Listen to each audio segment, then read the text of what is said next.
Hello, guys. It is about to crazy storm. Here I am at the family lake house on Huron. Um, and I am not, it is my mother's 83rd birthday. Happy birthday, Mama.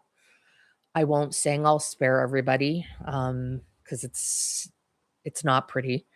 But it's meaningful that I am here and not where I have always been in the decades previous of my life on the 22nd of August. I've always been at my mom's birthday. Where else would I be? She is my best friend and biggest supporter, and she knows how much I love and adore her. And she gave me this gift on her birthday to skip out on the annual Grandma Llama Olympics, which this year will be occurring in Toronto uh, due to weather. Um, and what can I say? I'm just so grateful. This is a pivot point in my life, and I am making a commitment to myself and also to what I feel are the priorities um, for a happy life going forward, which obviously include my mom and my family, which family is crucial and a cornerstone of, I think, overall happiness. But listen, not everybody has family, and I recognize that. You can't choose your family, and there are tricky family situations. Um, which is actually what I will be speaking about in my initial videos. Because do you guys see in the background? There's like lightning going on. There's a storm brewing, and we're gonna be part of it, part of the ride. So enjoy that. That will be the interesting entertainment in the background because I am not technical and I am not good at editing. So I need to work on that over time. But for now, the lightning and the storm in the background will be the entertainment if I get bored.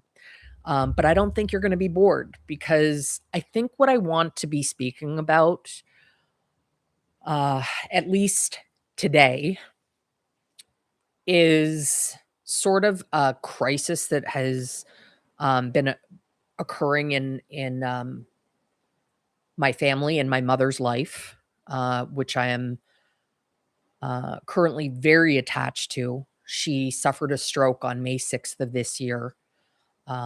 She had previously been incredibly healthy. She still is. In no way am I indicating that she's rallied very well. She's still incredibly strong. Um, but I think it's important to talk about how mental health, and not just like in the new agey sort of BS way, the importance of mental health. Um, Sometimes that can sound like victimhood or like a cop out, like, and I really don't mean it to be like a cliche word that I throw out there. My mom's mental health was hugely eroded, which then stemmed and resulted in a stroke. Um, and I have every every understanding that our mental health has a huge carryover into our physical well-being, and the importance of maintaining that and not allowing things out of your control to influence and hijack your life. Uh, and I'm going to talk about some of the ways that I sort of am trying my best to do self-care. I hate that word triggers me too, because so much of it sounds like so much nonsense, but actually it matters. Like, get outside, go for walks when you're going through hard times. And I know, like, I feel like this is a difficult time in the universe for most humans. Like, there's a lot of bad stuff, a lot of bad people, a lot of bad leadership, a lot of bad governance in big and small ways. And we need to take care of one another. I need to take care of my mom. She has always taken care of me and my siblings. We need to take care of each other. And I really want to connect with you guys because I think a lot of us are going through things and we feel isolated and alone. I know I have and do, where I feel like people won't understand or can't understand, but actually you can.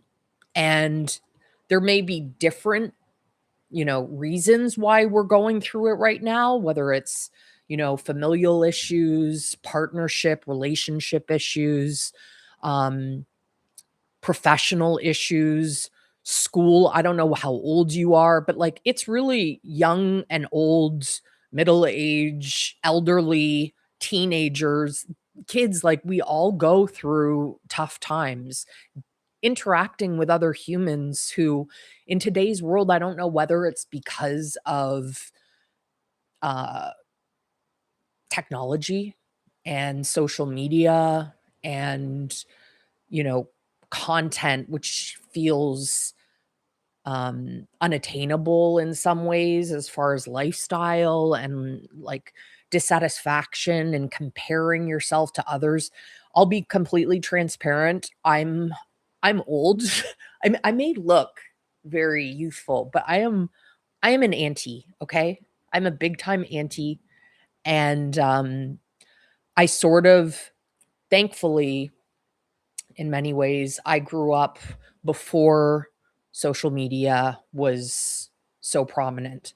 I can't even fathom for young people now, like teenagers and, you know, little kids even just like growing up in front of screens, like we just didn't have that access. Also, I grew up in Toronto, Canada, which back in the day had very limited. It was like super protectionist as far as content. For you Canadians out there, like my age ish, we're talking beachcombers.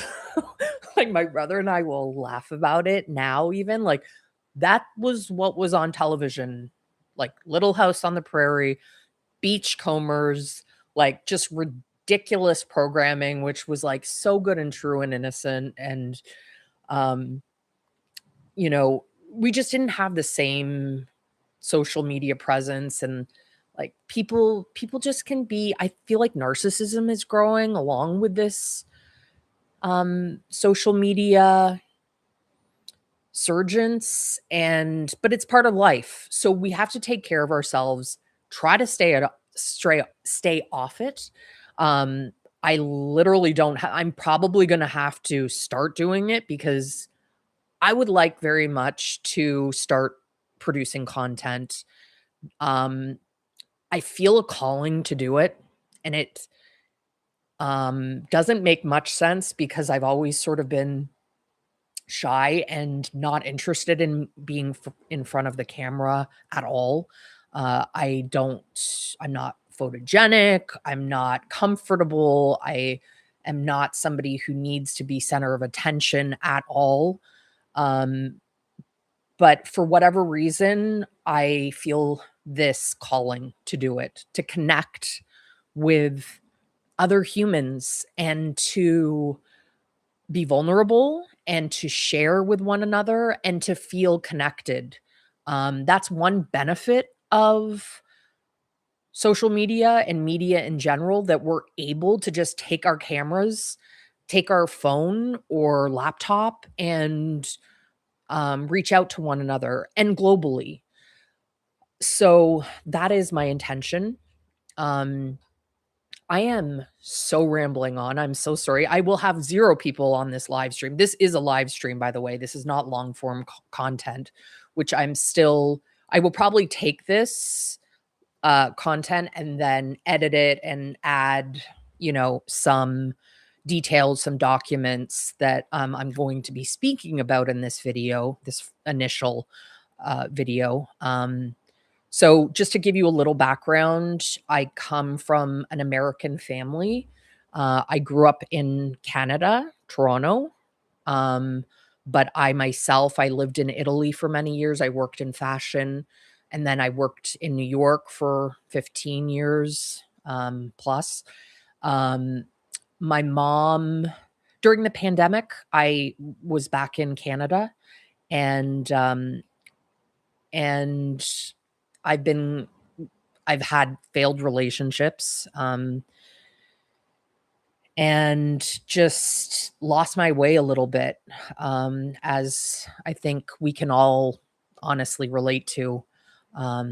When you take blow after blow, there's a certain amount of um, survival instinct that keeps you getting up back on your feet. But, you know, definitely I've stumbled in ways that I never imagined I would, but I hadn't been dealing in an honest way about my childhood and some stuff that happened in my life that was a huge setback, but I didn't want to make it a setback, so I denied it, and then it just like it will if you're not dealing in truths and if you're not honest, things are going to bite you in the ass. Pardon my language. But and until you take accountability, responsibility, and um, name what has happened or what's gone on in your life, and just be truthful about it. Until you do that, I feel like you will stumble again and again and keep getting lessons to put you on the right track. And it definitely took me some time, but I'm here now. I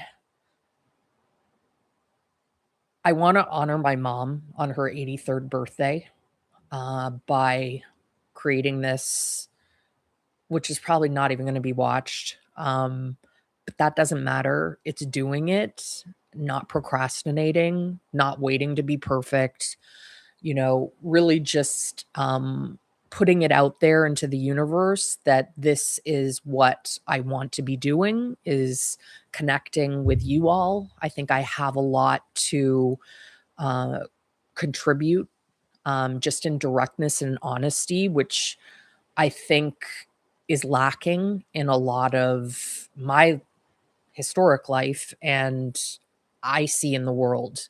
And I think it's something that we all need. Um, and I'm going to be reviewing what's been going on in our family.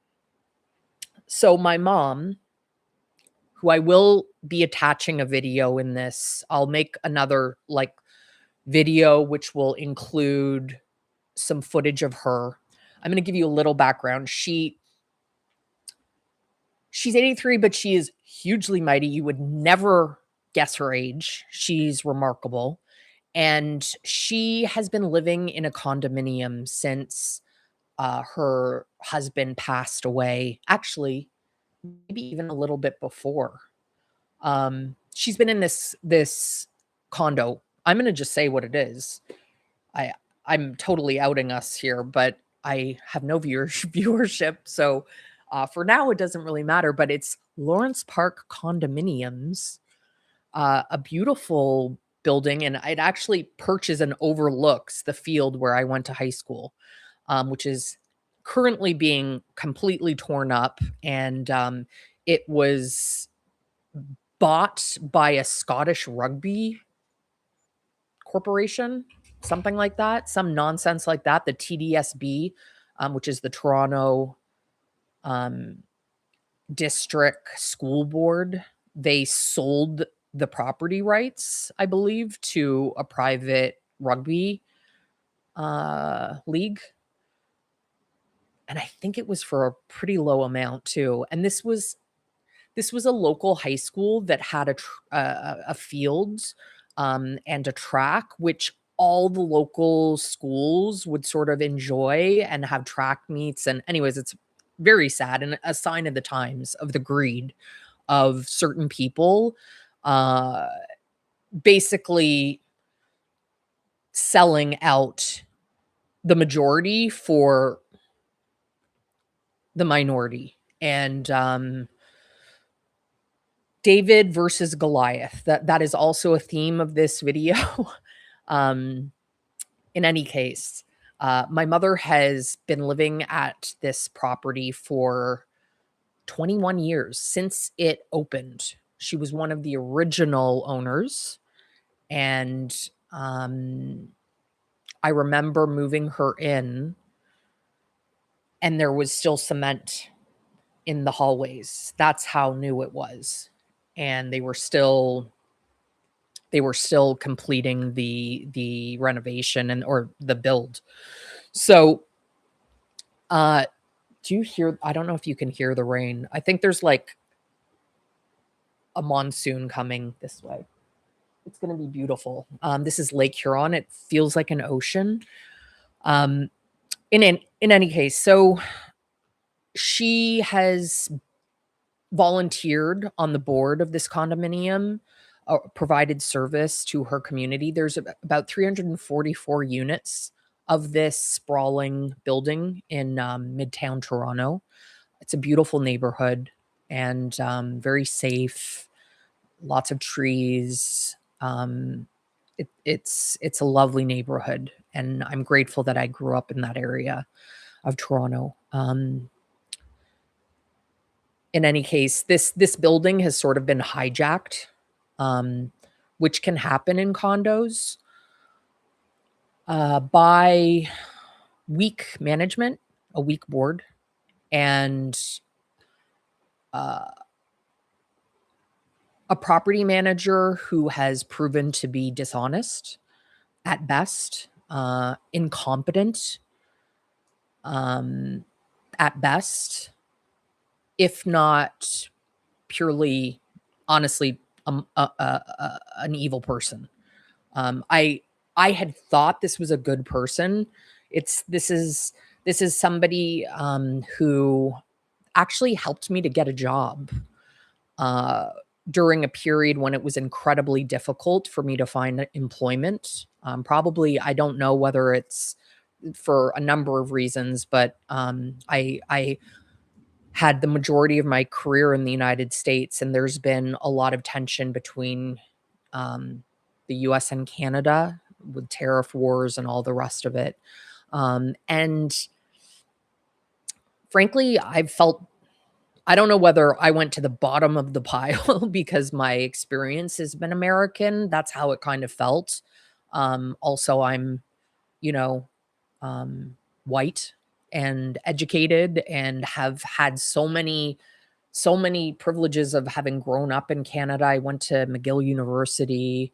I've worked in Italy, New York, Manhattan in fashion, and I've really had professionally a really successful career up until I came back to Canada a few years ago. And there's just not a lot of growth in Canada. I mean, there's a ton of immigration. Like it's a new country, and not in a good way. Like feels like a rushed. Like I don't know who made money off of this, but it's certainly not the local Canadians who were born and raised and have been there for generations. All of a sudden, there's like an insurgence of like millions of newcomers who are not necessarily even like in a position to grow the country in skills, education, the rest of it. The driving is horrendous. Anyways, I'm not going to sit here and complain, but this property manager who's been running my mom's condo has become problematic. And I say this because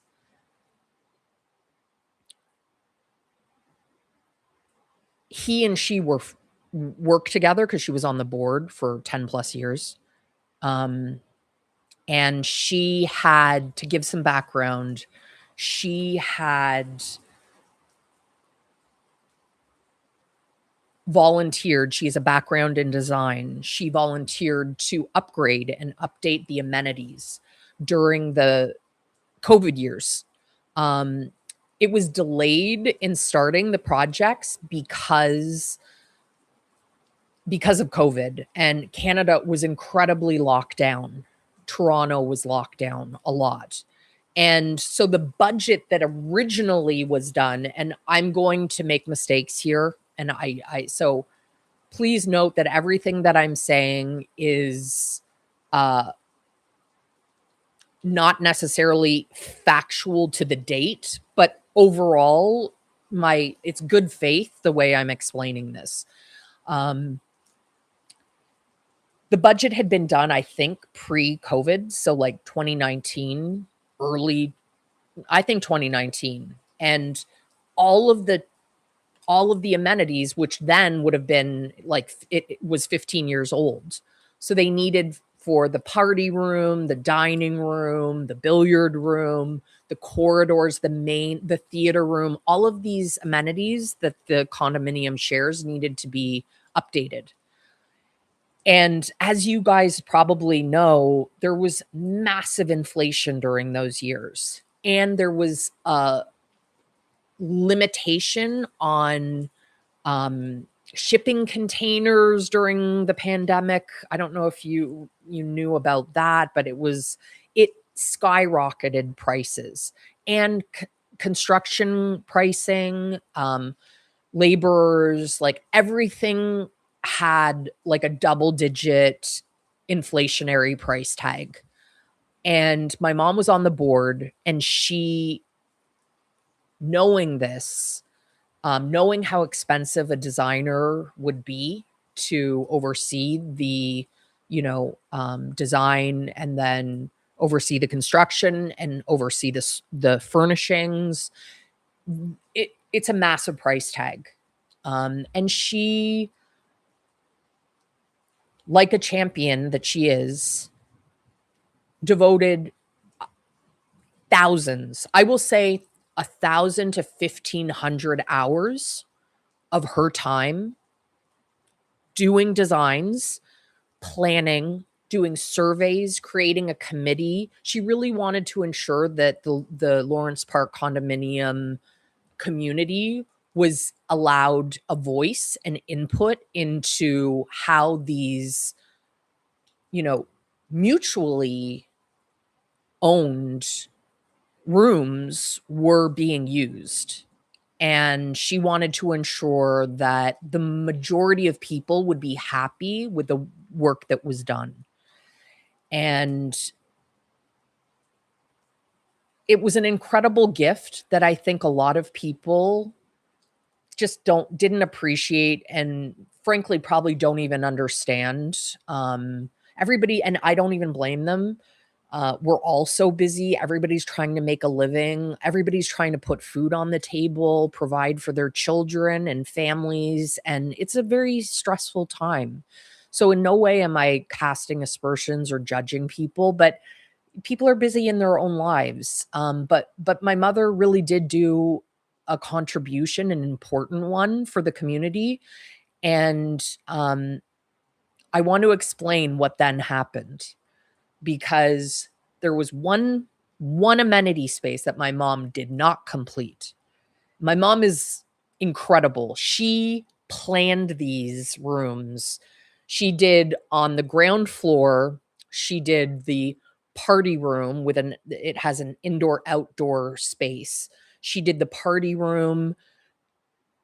She did, on the P1, on the lower level, the corridors, kind of like updated the bathrooms, the dining room and lounge, which people can rent out and have like Thanksgiving meals. And, when they have larger parties, they can go there, or the party room. And then the theater room, which has a projection system or projector system. I don't know. But she did a lot of research. Even my partner helped with the research. She surveyed other people had input, and she was maximizing the dollars spent. Like the budget that had been created back in 2019 or thereabouts, it may have even been 2018. Those dollars were so limited in the economy that existed during the pandemic for construction. So she really went above and beyond to limit the costs and maximizing the overall, um, you know, up, you know, I'm losing my mind.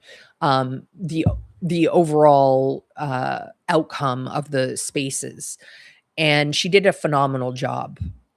I She actually finished it under budget, which is incredible. And I think she completed that in like 2024, and she did all of the spaces. Um, I think like from start to finish, it was like 2 months of work, and then they were up and running and available for owners and their guests to use and enjoy. So, there was one room that they were stuck on approving, the board, and that was the billiard room. Now, the billiard room in its inception as it like originally back in, I guess, 20 or 2004, I would imagine, is when it was opened originally. Lawrence Park condominiums. It was a billiard room and a library. Oh, that was another amenity that my mom did on the P1 level, was the library. She did a phenomenal job in there too, under budget and with very little downtime in the use of the space. Like, people were able to use it again within like 2 weeks. So now we're at the billiard room, which there was a property manager's office in the P1 level originally, and it was very small. It's now being used as the security team's like lunchroom. It has no windows. It's almost like a large closet underground on the P1 level, which has some, it's not fully underground, but they have no windows. So that had originally been the property manager's office, and that was changed, I think, I don't even know when, 10, 15 years ago. They moved the property manager's office into the library, which was attached to the billiard room. And which frankly is kind of annoying, because then the billiard room was the access point from which the property manager had to go in and out of in order to access their office. It was attached, which kind of limits enjoyment of owners to using the space, because you don't want to be bothersome to the property manager. So this last amenity had not been approved for my mom to do, and she spent, when I say, because I have been living with her and know painstakingly well how much time and effort she was planning the best possible use of the space in order to maximize privacy for both the property manager and for the owners to enjoy their billiard room. It's one of the only free access spaces of the public amenities for owners and residents. So she had low budget plans, which would have increased the privacy of the office by like a sliding glass door, opaque for the property manager to allow for them more privacy. That was an option.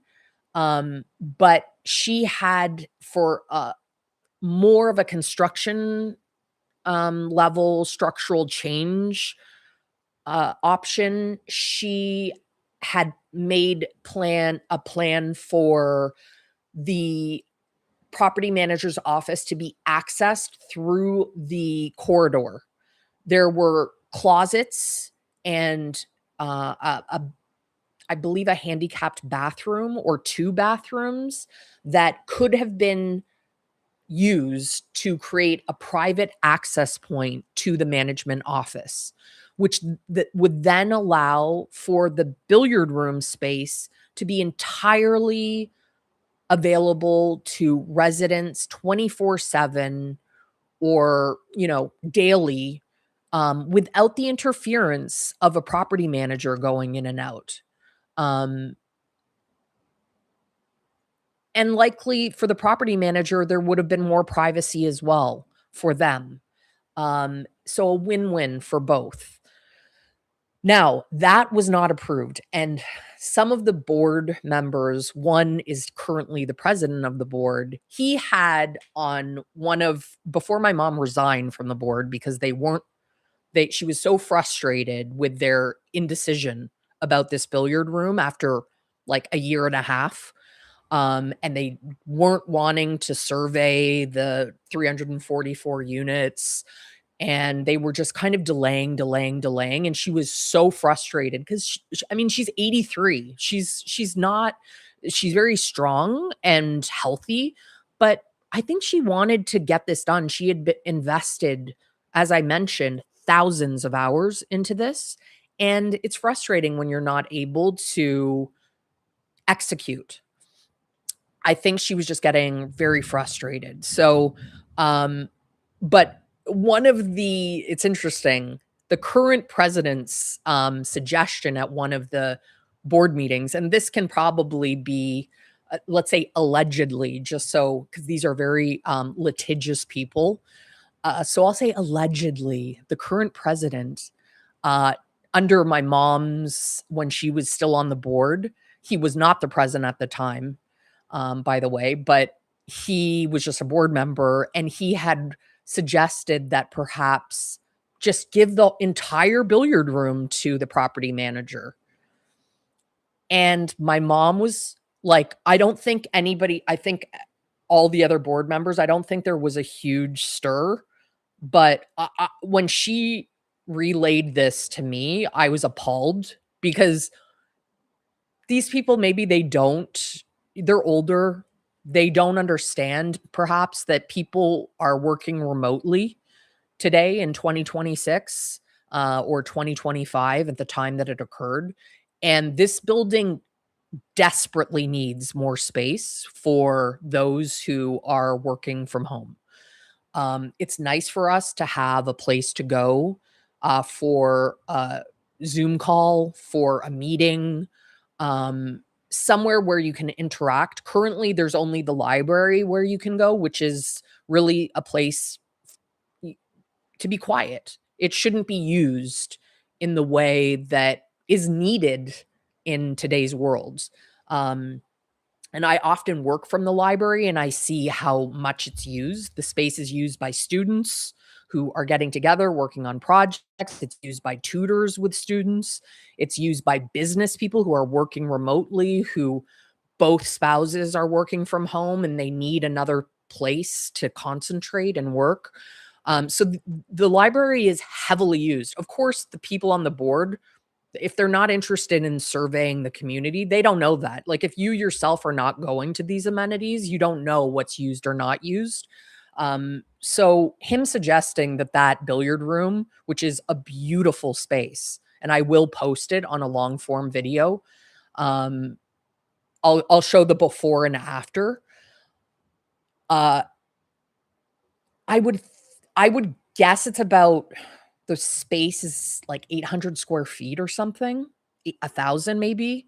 Beautiful floor to ceiling windows, bay windows, really bright and a wonderful, wonderful space. And he just wanted to give it to the property manager who already had an office. A lot of offices, property manager offices in Toronto, do not even have daylight.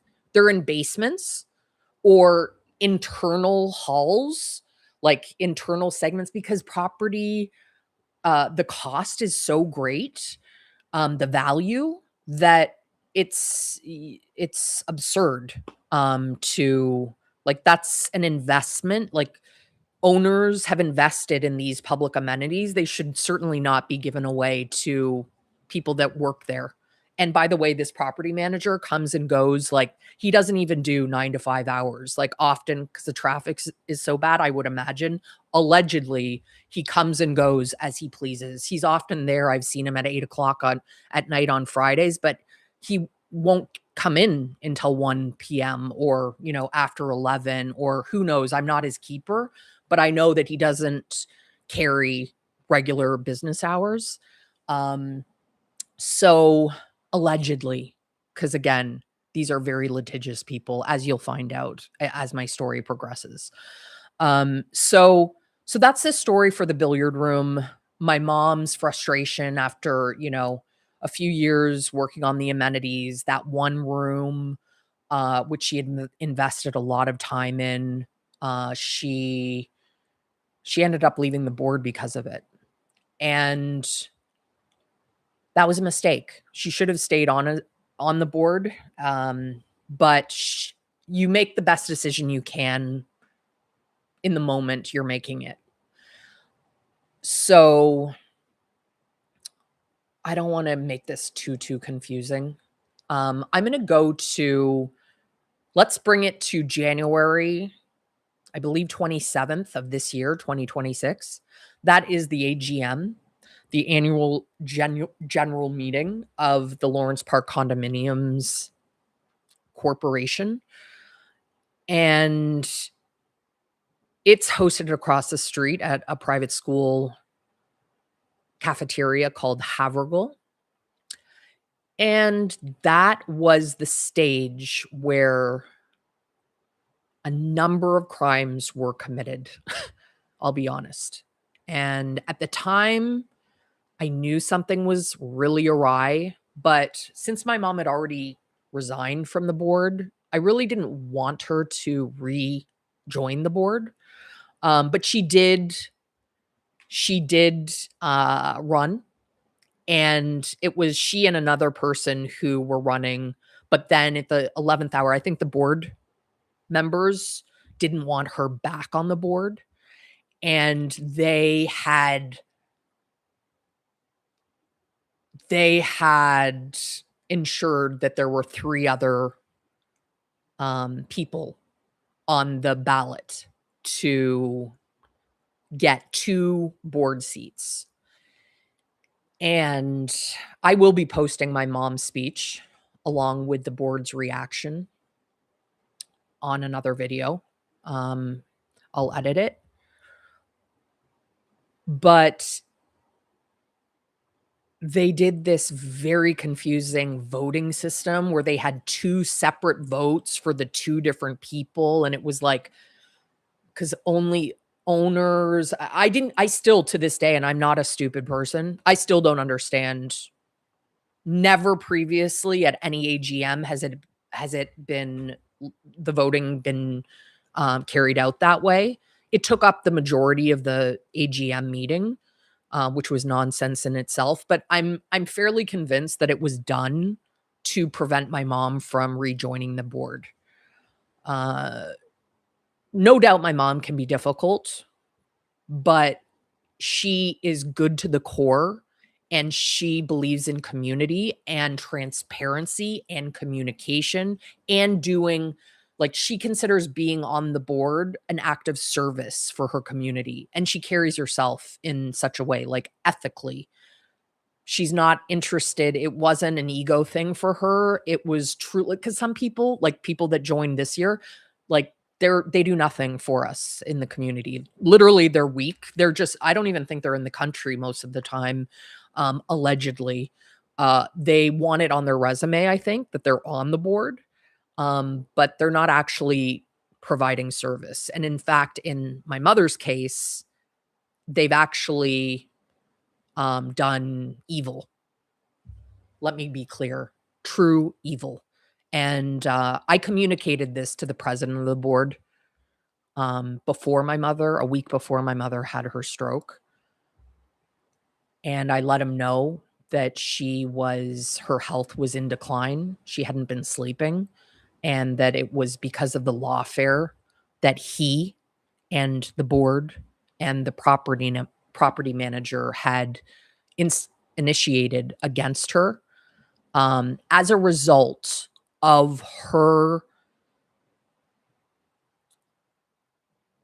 trying to notify other owners of the renovation that this new board, after the election in January of 2026, within 1 month, their first board meeting. Okay, this is after years that my mom had been planning, building committees, discussing, surveying, planning, just all the things, hundreds of hours for this space, this billiard room. In one meeting, this new board with two new board members approved to get a designer and to, I guess, go forward with the billiard room renovation, which we were told would not impact. Well, we weren't told. We weren't notified. The residents and owners weren't notified. But in the minutes, you can look at the minutes of board meetings. Okay, that's legally what needs to be done. Mind you, they don't post them for a month after until their next meeting when they approve those minutes. And they don't share a lot of what's really said in these meetings. It's redacted, and they go off record and discuss things and decide things without communicating it to the 344 units, which is disgusting, frankly. It should not be. There should be very few secrets, and they don't own these amenities, or they're just trusted servants for the greater good. That's how they should consider it, not power tripping and thinking they can unilaterally make, massive decisions on public spaces without consulting or even notifying other owners. It's unethical, immoral, but I think also illegal. If we drill down, it goes against the bylaws and the codes, and I think they know that, which is why I think they persecuted my mother for being a sort of a whistleblower in the community and trying to protect the interests of other owners. Allegedly, guys, allegedly, because again, these are litigious people. They're quite something. So, let me walk back to the AGM. I will say that I don't even know where to start because this has been such a chaotic mess. So my mom had run for a board seat, which I didn't want her to do. I frankly, it was so stressful and dealing with really indecisive and frankly, like I will bite my tongue.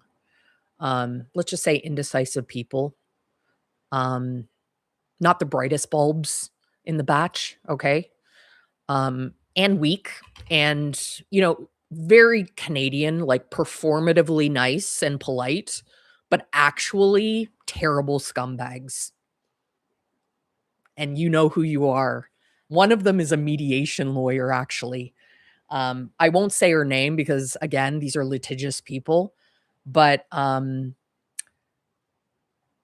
think of Florence Nightingale. Similar, akin to that, pretending to be really hip and cool and nice and empathetic and caring. And meanwhile, just like she's a mediation lawyer, and she allowed the board to not speak to my mother when she had an issue. She tried notifying owners about this construction that was going on in the billiard room, which was allegedly expanding the property manager's office into a quarter of the billiard room space, taking up half of the windows. And when my mom had seen this, and a week before, my mom had been told by the property manager, "Oh, the billiard room, like, oh, we're just gonna like update the carpeting and paint, just cosmetic changes." And that's actually what's in the minutes too of the board. So, but what actually ended up happening was she walked in and there was a construction. They were building a room uh, adjacent to the property manager's office. So, without notifying owners, without surveying and asking what people wanted to do with the space, how they wanted it used, they just expanded the property manager's office and then tried to tell me uh, that it was for us. That this room, this meeting room that you have to, like, the property manager will have to walk through to get into his office, that was for owners. Because I was questioning, I'm like, "How can you make an expansion of the property manager's office into a public owner's amenity without notifying people?" They're like, "Oh, no, that room is for you." Um, I I wish it was for me. I wish it was for other owners because we need it. There's plenty of people that are in the library working or studying or making Zoom calls and on conference calls who need a space that has privacy that they can actually speak in and have meetings in. So, Ellen, I will be taking you up on that at Ash's meeting. Remember, you told me that was for owners that we can book it. I've been trying to book it, guys. That room's been done since end of March, but funny, there's no furniture. I wonder if you didn't have the budget because you spent all your money doing the construction and probably over budget. Because I have building experience too, and so does my family, and I'm wondering if you had permits, and I'm also wondering how in the world you got quotes for so much work in a month's time. It's quite something, like, that the board was able to get that together. Because, like, I know very well that that takes time, and you completely avoided jumping through the hoops that you should have to do it legally, and that's on you guys on the board. You're actually responsible for following laws, our condominium bylaws, and also the Ontario Condo Act.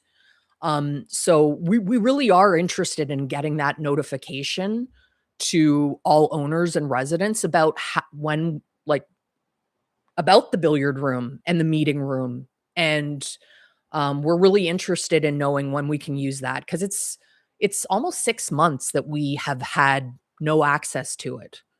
Um, I'm speaking of the meeting room, which I'm so looking forward to using.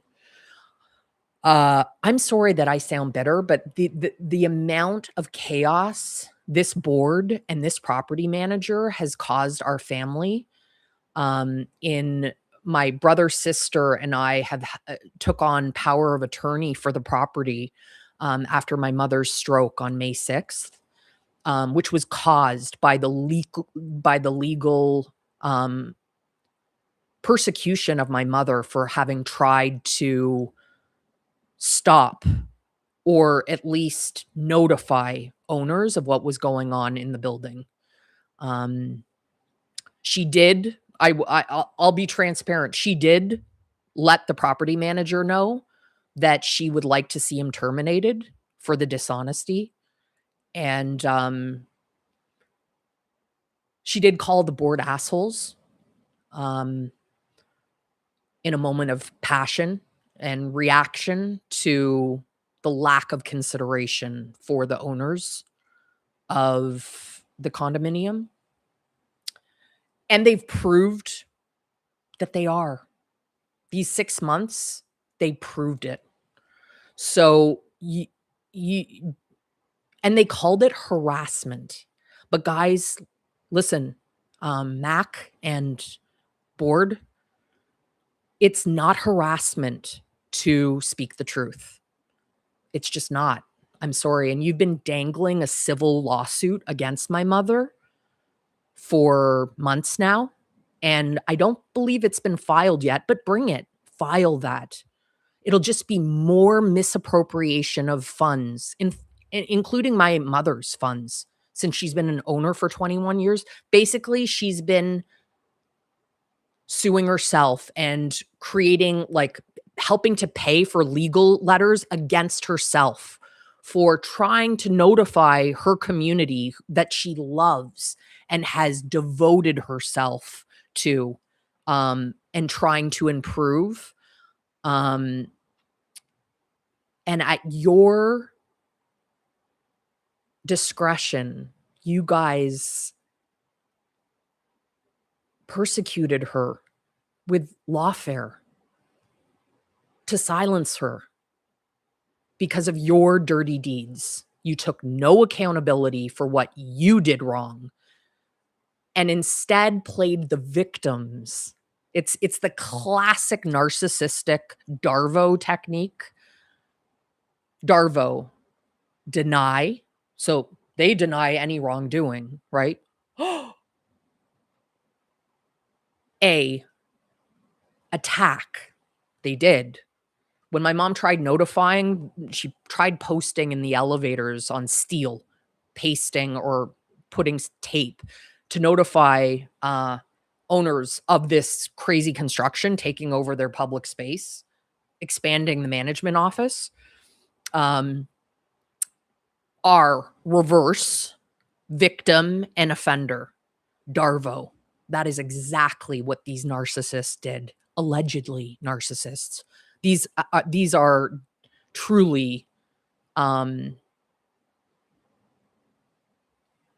people that I will never understand. Have anybody else, like, been captivated by the bricks and minifigs affair that happened in, I guess, Oregon, and then based out of Utah?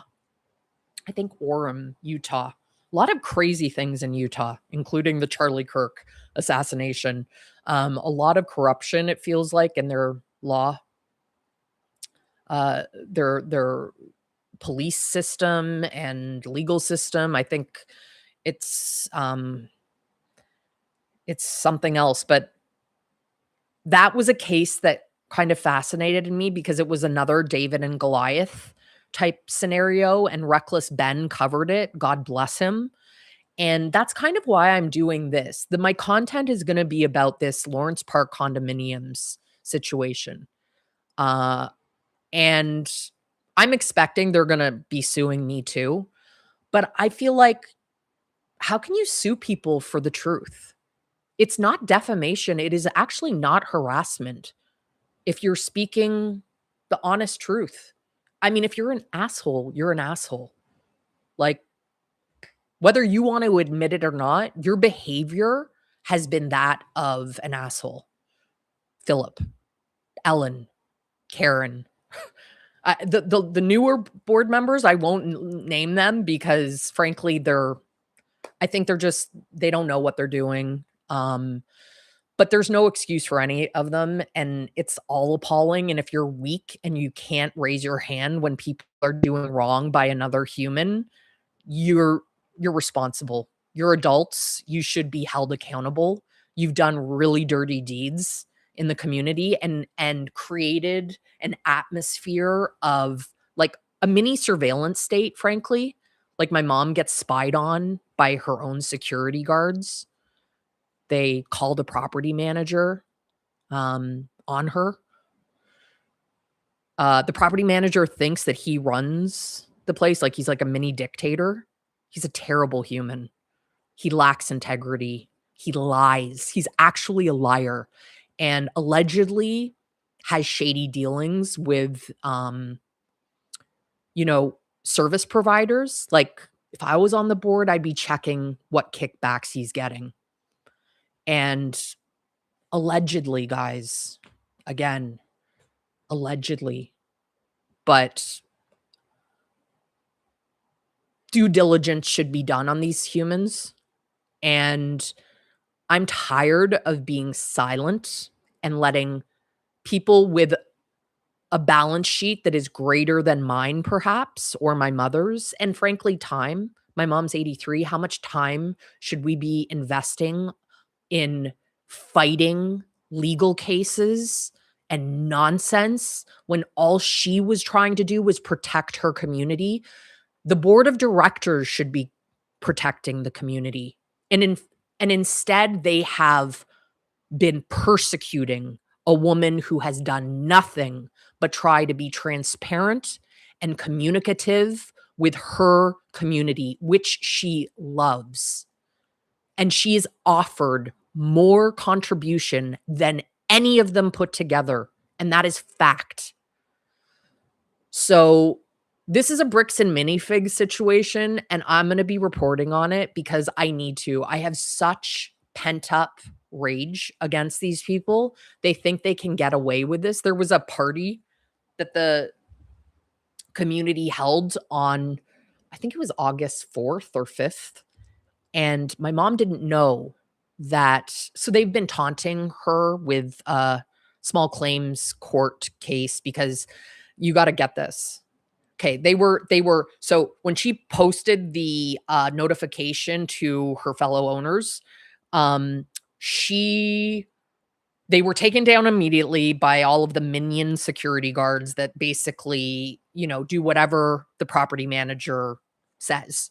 Okay, because they a lot of them to be allegedly, they're all from India or Pakistan or on limited visas. A lot like it's like a turnstile of new characters, cast of characters. And personally, I question whether they're um, beholden to Mac, feel beholden to him in some way because of their work permit or something. I don't know, but I know that they think they work for Mac and not for the owners. Like they don't even care about that. They're usually on their devices. These people like they don't look up from their device. They don't know our names. They don't care. It's a joke. Honestly, it's a joke. They're like little minions for the property manager and we're paying them. The owners are bankrolling it. It's absurd and they're spies on the owners. That's the truth. It's this needs to change. All of this can and needs to be cleaned up. And I think the only way to do that is by being honest and airing it out and having it out there in the public. I think most people are just so busy in their own lives, like trying to pay the bills, that they don't even see what's going on around them. But this is a like $1 million investment for each owner like unit. Like it's not a little investment. So people should protect it, and that needs to be done by good management.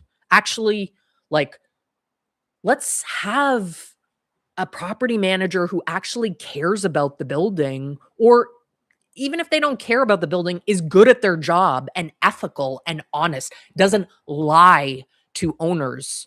Like bold-faced lie, like look my mom in the eye and tell her, "Oh, just carpet and paint is happening." And then a week later, his office is expanded into a quarter of the public amenity, which my mom had devoted a couple years working on. These people have lost their minds. They've lost their way. And then they persecute my mom legally and just to the point of her having a stroke. And I know that because I've looked into suing these people. I'd love to do a 5 million lawsuit against uh First Service Residential is the property management company that runs our building. Their behavior has been egregious. We've communicated with them. They haven't really they don't care. They didn't really respond. You know, I think they can do whatever they want. And I'm kind of tired of people having that way about them where they think they can just kick the little guy and not have anything happen in return because they have a bigger balance sheet. Um, we've communicated with First Service Residential, who is the property management company that like employs our property manager. Um, there's been communications with them that they have not taken any responsibility or, from what we know, any sort of accountability for Mac's behavior. So, there's that. um, David and Goliath. It's a huge theme in not just this instance, but in the world around us. And I really believe we all need to stick together and support one another and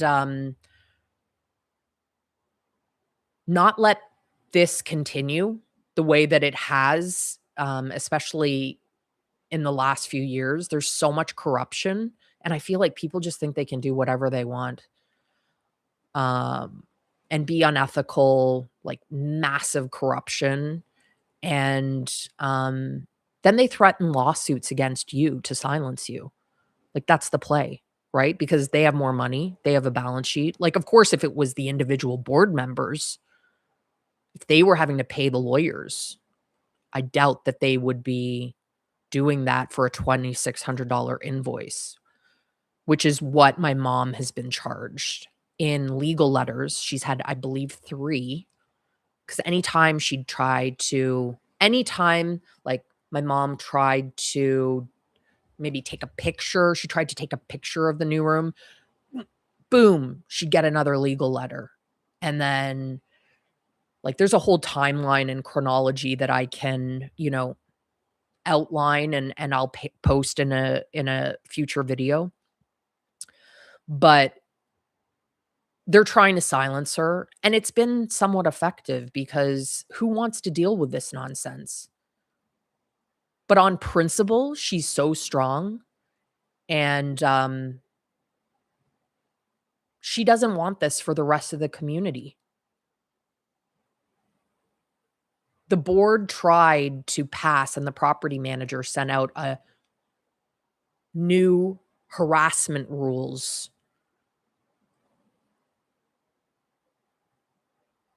like low-key bylaws, like updating the rules for the condominium the day after my mom had her stroke. And these new harassment rules basically legalized, if they passed, the conduct that the property manager and the board took upon my mother for trying to notify owners. And frankly, for me, I spoke to the president of the board. He peered in on the library when I was working in there one day. He had been in the gym and he peeked in on me in the library. So he was peeking in on me, so I saw him. And so I opened the door and called him in. I asked him to take a seat. I was seated. I wasn't looking to harass him, or I think he reported to other people that I was attacking him. And I admit I am very direct and I don't mince words.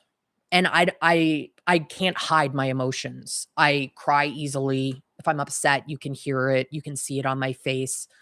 But I am good to the core, and I would never harm somebody intentionally. And I was being protective of my mother because I could see the drain, their legal letters and threats up to $50,000 and a lien on her condo if she continued to harass, uh, I guess, the property manager. I don't even know. Like, they never even talked to her. There was no investigation. The same day that she tried posting, on March 13th of 2026, when she saw the construction going on in the expansion of the manager's office, that same day, she did a one sheet, posted it in the elevators. They were removed that same night. I think at around 7:30 PM or 8 PM, March 13th, she got her first lash law letter. Jake Fine is the lawyer, and threatening $50,000, $5 to $50,000 in costs, legal costs, and threatening a lien on her condo. And over the weeks and months, even though she didn't do anything more, they were still nothing, no more posting. She never did that again. That same day, so they, without talking to her, the board approved legal letters against her, and that she was charged for that legal letter. And the property manager ordered an additional security staff to patrol over the weekend, because it was on a Friday that it occurred, I believe. Or maybe it was a Thursday or Friday. Anyways, she got a $1,200 security invoice. 3 months after the fact, another penalty against her because she hadn't kind of bowed to the power of the board and the property manager, because they're losers. Nobody's going to bow to you guys. You are weak and unethical and incompetent and allegedly just not to be trusted. And that's my opinion. I can have one. It's still legal to have an opinion and to communicate that. And if you think of it as an attack, I mean, I'm sorry for you. It's feedback.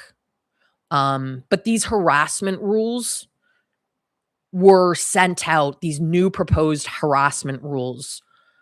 We received the communication the day after my mom's stroke. I had just came back from Sunnybrook Hospital. Her stroke occurred on May 6th while we were at this cottage on Lake Huron. So I drove her in. She lost ability to speak in front of my eyes. Thank God I was there.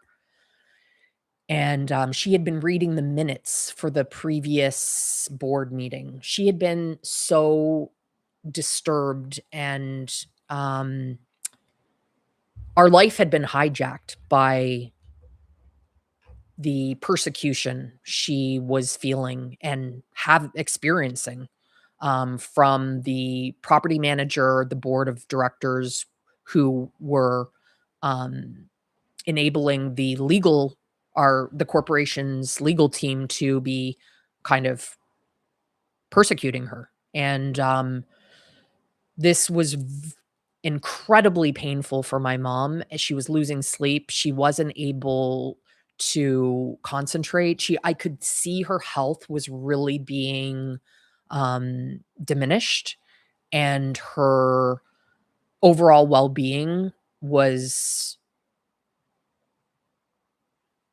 not getting better while living at the condo. So I actually removed her. We drove up to the lake house on May 3rd, 3 days before her stroke. And I can't prove like a lawsuit against for personal injury. Believe me, I've looked into it, and it's not out of the question. But linking a stroke to, blaming them it's a stretch to do legally. But I'm telling you, as a daughter who lives with my mother and sees her day in, day out, her health was destroyed by the mental strain placed on her by this betrayal, the lies. She had run for the AGM. We're told that she actually got the votes, but they didn't give her the board seat.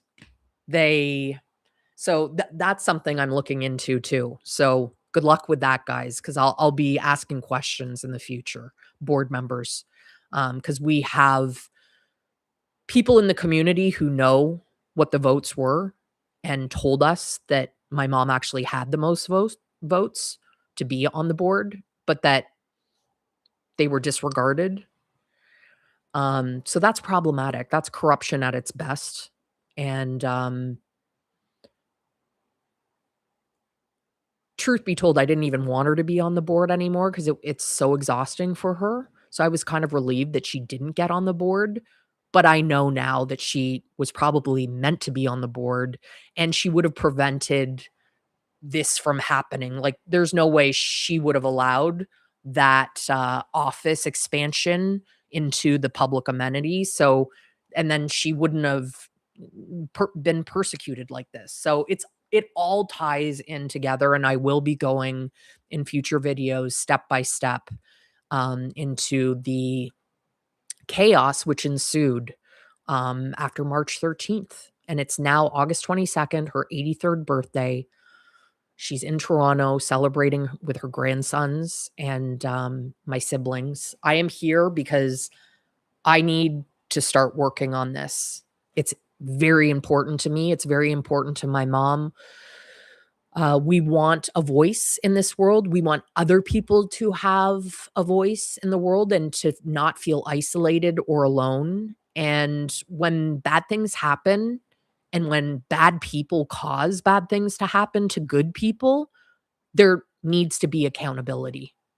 And this is your accountability, guys. Philip, Ellen, I can't believe you're a mediation lawyer. You didn't even talk to my mother. How dare you? And that actually is your job as a board. As a board, there is protocol. You guys bypassed all of it and went to lawfare and legal persecution to silence my mother. That was a big mistake. And the harassment rules that you proposed, which we received the day after my mom had her stroke, which I got a requisition of 60 plus signatures, which stopped that from passing, thank God. That proposed harassment rules, which is for the safety of workers and residents, it's not. That was going to be passed to protect you from the dirty deeds you did against an 82-year-old woman, now 83-year-old woman, who had only offered volunteer service to her community, and this is how she was thanked. $2,600 in invoices for legal letters and security bills, which you guys approved, or at least the property manager initiated to protect yourselves. Nobody's no the harassment rules are to protect nobody but your own selves and your dirty deeds and acts. And it's not going to happen, guys. I don't even think those are legal. One of the new rules is that you can't approach a board member. Okay. That's because I approached Philip. I welcomed him into the library to ask him if he knew that my mother was being persecuted, which he just kept repeating that I should talk to the property manager if I had any problems. But the property manager was the one who created the problems. I reminded him that the property manager works for the condo, for us. He's not an owner. He works for you. And you should be the checks and balance. That's what I explained to the president of the board. I don't know whether he's just weak or stupid. I don't know, or evil. He showed no remorse. He actually had the audacity to say to me, "Who did I think I was?" This was in front of Ellen, the mediation lawyer for, I think, family law. Don't really recommend her. Not a great mediator. Didn't even speak to my mom and pretended at the party like nothing happened. Like they didn't just reject a fresh start agreement that my mother's lawyer had put together to kind of make this go away. Our family didn't want to persist and continue down this crazy train of misery. My mom hasn't been able to enjoy her condo. She's been gone for the majority of time since she had her stroke. And she just doesn't feel at home there anymore. She's literally been persecuted. That when she got back, I think on July 7th, I had taken her to her neurology checkup at Sunnybrook, Heart and Stroke, or at the neurologist. I think it's the brain. Um, anyways, the neurology department at Sunnybrook, Dr. Hoppian, and we'd gotten back from that visit where they were showing us in the CAT scan where she had permanent damage due to her stroke. And then we were greeted with a 79-page legal document, a civil lawsuit against my mother, which they sent to my mother's address when the board for Service Residential and the property manager and the corporation's lawyer had been informed that my brother, my sister, and myself were the power of attorney, that my mother could no longer deal with the stress of the legal letters, and all communication should go through us. That was not respected. These people were cruel, lacked any empathy or decency. And this is my thank you, okay? Just like you guys thanked my mother for her service by persecuting her, consider this a public thank you to you for your service. And you're public figures, and apparently you're filing this lawsuit, which is just more misappropriation of funds for the condominium. So my mom is paying for her lawyer, and my siblings and I are helping to pay for this. She's doubly paying because she has to defend herself and hire expensive attorneys. And then the corporation is also, like, part of her contribution to of over 21 years is, persecuting her. So, yeah, I truly think the entire board should step down for behaving this way. You're obviously not um providing the service that is required in a board seat. I think you've acted unethically. You're not serving the interests of the majority at all. You don't care. You are unilaterally making choices, which frankly damages people and the investment of the building. And the property manager should go too. Frankly, the property management company should go, and the security company. All of these, we need like a fresh start, a clean house, because it's a beautiful setup. We can have a great community again. We just need to take it back. And this is the first step in doing that. So stay tuned for more videos with frankly more details, and like you'll be able to see things. I'll do before and after pictures and like let you see the billiard room, which is really what started all of this. And let's go on this journey together. I thank you for your support. We need it. Our mental health has been drained by like just taking a beating, like by people suing and threatening lawsuits and charging and invoicing and being bullies, just all around bullies to good people. And enough is enough. Happy birthday, Mama. I love you. Let's make this 83rd year the best one yet. And don't let the jerks get us down. I'm not. Onwards and upwards. All right, everyone. Have a great day. Enjoy your weekend. And I'll be back soon.